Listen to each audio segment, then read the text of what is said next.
figure there are 5 areas, A, B, C, D, and E. It is required that the colors of adjacent areas are different, and each area is dyed with only one color. There are how many dye methods if you have 4 different colors? So for this question, there's one difficult word here, adjacent. Does anybody know the meaning of adjacent here? Okay, very good. So adjacent means next to each other. So let's take an example here. Are A and B adjacent? Yes, they are. And how about A and D? No, they're not. Now let's look at the condition here. First, it is required the colors of adjacent areas are different. So if I dye A with red, can I dye B with red? No, you can't. But if I dye A with red, can I dye D with red? Yes, you can, because they are not adjacent. Very good. And the second condition is that each area is dyed with only one color. So if I choose red for area D, I cannot mix it with yellow, blue, green, or purple. Just only one color for each area. Now, the question asks, there are how many dye methods if you have 4 different colors? Does anybody have any idea how to do this question yet? No, that's fine, because this figure seems kind of complicated for us. Let's try to simplify the situation and see if that we can get to the answer by that way. So, I simplify the situation that we will have only 2 areas, A and B. And we use all the conditions with the question here, and we have 4 different colors, red, blue, green, and purple. Okay, now this graph is not dyed yet. How many colors can I choose for A? 4, very good. How many colors can I choose for B? 3, very good. And what should I do to these 2 numbers to know how many dye methods we have for here? Oh, you say multiple them. Okay, very good. Can I ask you why you want to use multiple? Oh, because you have learned it in school. Very, very good. So you are really listening in the school. However, I want to ask you, do you really know why you use the multiple here? No, that's fine. Let's look at an example here. So for here, it's not very obvious. Let's take one life example here. So you are going on a date. You're going on a date and you want to look perfect. You open your closet, you find out that you have 2 different shirts. 2 different shirts. One has shirts, one doesn't. And you have 3 pants. 3 pants. They are different from each other too. And one have like pockets that you can carry stuff for your dating partner. Let's see here. You want to look perfect on your date. So you want to know how many combinations I can make with this 5 clothing. Then can anybody know how many combinations we have here? Because you want to know which one is the best. 6. How can you tell me how you get 6 here? 2 multiplied by 3 equals to 6. Very good observation here. Now let's see. We have 2 times 3.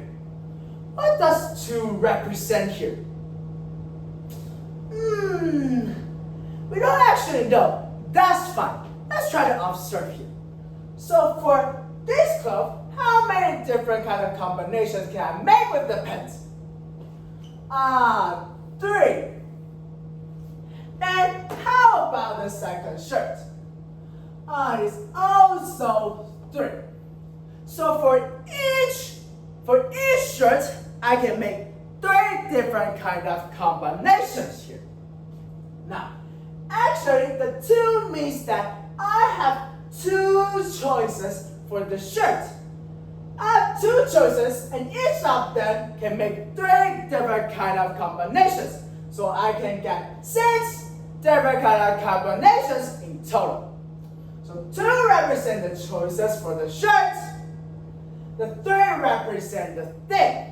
Because I can make 3 different kind of combinations because I have 3 different kind of choices for the pants. Now you wear your shirt, you wear your pants, it looks pretty good. However, you cannot just wear the sleeper to go on a date. That's so sloppy. So, you look at the closet, you want to pair the socks with your pants and shirts. Each of them are different. One have a little white party from them, one dots, and one have strips. Now we know that with the pants and shirts, we can make 6 different kind of combinations here. Let's see each combination as a set. And for this set, how many different combinations can I pair with the socks? 4! Very good observation here. So with each set, we can have 4 different combinations paired with the socks. And we have 6 sets of them. So, how many combinations do we have in total? Very good. So we times 4 here, that we can get 24 different kind of combinations. So let's look back to this example here.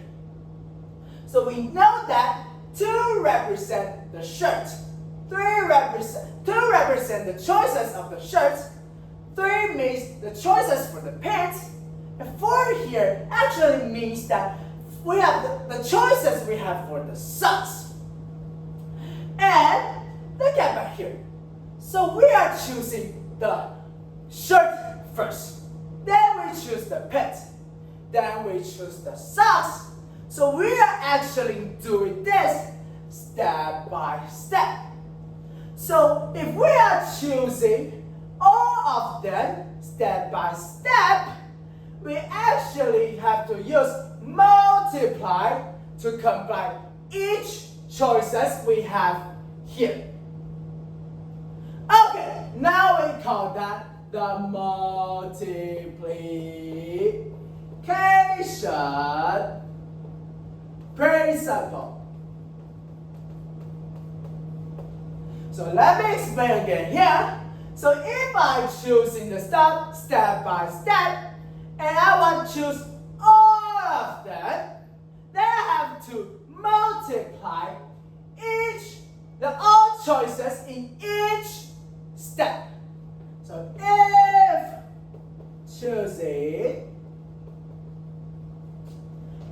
choosing step by step,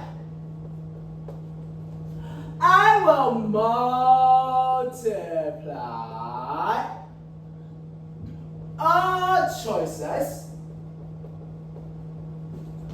in each step. And that's what we call a multiplication principle. Now we know about the multiplication principle. Let's get back to here.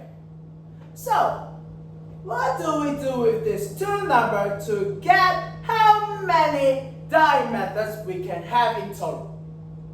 Multiple, very good. So for the 4 here, it represents that we have 4 choices for the area A. Red, blue, green, and purple. Maybe if I choose red, how many combinations I can make is actually 3. And purple. So that's the choices I can make for B. And we can get 12 here. We can get 12 here. Now I want to make this situation a little bit harder. Let's take another area here. Area C. How many colors can I choose for C? 3, very good. Now what should I do with these 3 numbers? to combine them together. I multiply them. So I can get it the 36 different kind of diet methods we have here. I want to make this situation a little bit more complicated. I have area D here. Area D here. How many colors can I choose for D? 3. Very good. I can choose 3 colors for area D. Now what should I put between the numbers to get the dye method I can get in total? Multiply, very good, so I can get 108. Now, we know about the multiplication principle. Let's get back to here. Do you have any idea how we can do this problem yet? It seems not, because this one is still complicated. But let's try to observe here. We have this bigger part here. And this looks like a ring shape. We are not very familiar with the ring shape. Now let's see here. These two parts actually looks a little bit similar. Because they have 4 areas here and 4 areas here too. So let's just dive in. We don't have to be afraid. So we have the ring shape here. It connects like this. Let's see here. Let's just start colors step by step. For area A, how many colors can I choose? 4. How many can I choose for B? 3. How many can I choose for D? Okay. How many colors can I choose for C? 2. That's a quick response. Let's see if that is true. So you say that C has to be different from A and D. However, I want to ask you one important question here. Are A and D adjacent? No, they're not. So they may be in the same color. If A and D are in the same color, how many choices can I make for C? 3. So if they are in the same color, you will have 3 choices. If they are different, we have 2 choices for C. It says that there are 2 different kind of situations, and we cannot discuss it together. That's fine. Let's discuss them separately. So let's forget about the numbers here, and let's see here. If the first situation that AD is the same, AD is the same, and how many choices can I make for A? 4. Very good. How about B? 3. How about D? 1 can explain why. Yes, because AD needs to be the same, so we can only have 1 choice. How many choices can I make for C now? 3. Very good. Let's see here. So we can see that we have 4, 3, 1, 3. And we'll do this step by step. And what do we do to combine this number to get the diameter? Very good, multiply them. Now we can get 36. That is the first situation. Let's look at the second situation. AD is not same. AD is not same. And let's erase the guess for the numbers for the situation 1. And how many choices can I for A for situation 2? 4 is still 4, very good. How about B? 3. How about D? 2, very good. How did you get the answer 2? Because that will be different from B and A, so you have 2. Now, how many numbers can I choose for C? 2, very good. So we have the number 4, 3, 2, 2. What do I do to combine them together? I will multiply them. So we have 48 dying methods. Now, we know that we have 36 different dying methods for situation 1. And we have 48 diameter for situation 2. How many diameters do we have in total? We add 36 and 48 together, we can get 84. But that is not the answer yet. Don't forget the area E here. How many choices can I choose for area E? I have 3. So I have 84 diameters for this spring shape, and I have 3 diameters with the E. Then how many diameters can I draw this whole graph? We multiply them, so we can get 252, and that's the final answer. Then let's do a little bit summary here. So first, don't forget the multiplication principle that we learned today.